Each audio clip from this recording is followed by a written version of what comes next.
आज हम लोग सीखेंगे कि किसी एपी के प्रथम n पदों का योग निकालना।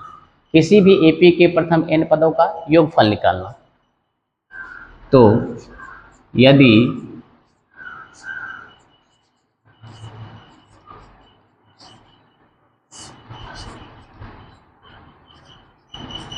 किसी एपी का प्रथम पद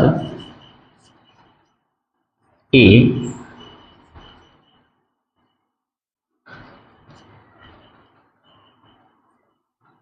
सार्वंतर डी तथा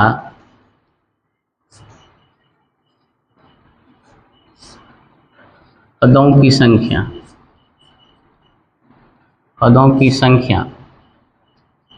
n हो तो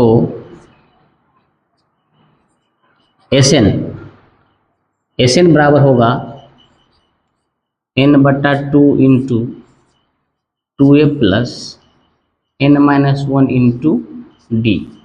ये है एपी के प्रथम n पदों का योगफल निकालने का फॉर्मूला, जहां a प्रथम पद है, d सार्वंतर है और n पदों की संख्या है। अब इस फॉर्मूला को हम थोड़ा और आगे बढ़ाते हैं। चलिए पहले इसको हम घेर लेते हैं। देखिए ये पहला फॉर्मूला बन गया, हमें इसे याद रखना ही रखना है। अब थोड़ा आगे बढ़ाते हैं। अब आगे बढ़ाने पे हम देखेंगे n/2 इंटू, अब यहाँ ध्यान देना है, इस 2a को हम लिख सकते हैं a प्लस a 2a, और आगे जैसे है वैसे ही रहेगा n-1 इंटू डी। ये हमारा a हुआ और ये a प्लस यहाँ से यहाँ तक a plus n-1 into D, इसके बारे में हम पढ़ चुके हैं। ये क्या है? तो ये किसी एपी के nवां पद है, यानी a plus n-1 into D ये an है। अब अगर हम an को l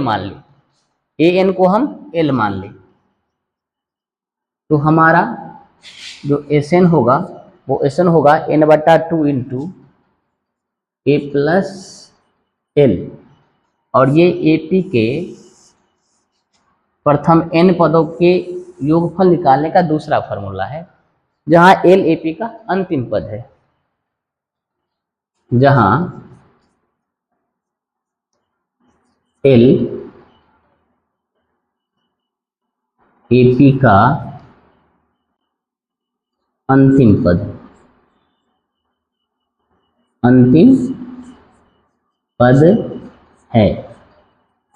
तो यही हमें ध्यान रखना है कि प्रथम पद ए सार्वंतर डी और पदों की संख्या अगर n रहे तो Sn बराबर n/2 into 2a plus n-1 into D, ये लगाना है। अगर एपी का प्रथम पद दिया रहे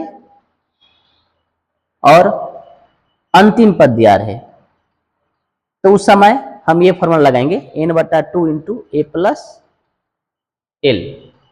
यहाँ डी की जरूरत नहीं है, अंतिम पद में हमें डी की कोई आवश्यकता नहीं है, हमें n चाहिए, a चाहिए और l चाहिए।